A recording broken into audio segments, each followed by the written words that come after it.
తెలుగు తోట 4 పద్యరత్నాలు పాఠ్యాంశం నుంచి 3వ పద్యాన్ని నేర్చుకుందాం.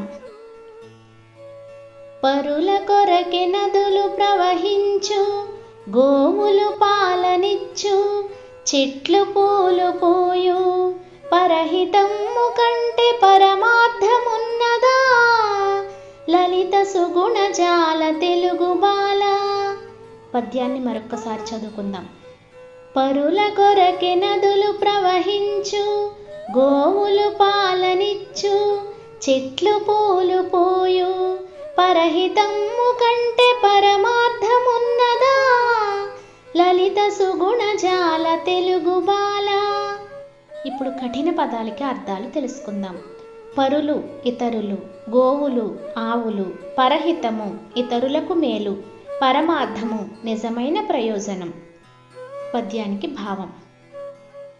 ఇతరుల కొరకే నదులు ప్రవహిస్తున్నాయి, ఆవులు పాలనిస్తున్నాయి, చెట్లు పూలు పూస్తున్నాయి, ఇతరుల మంచి కంటే కోరదగినది ఇంకేమీ లేదు అని ఈ పద్యానికి భావం.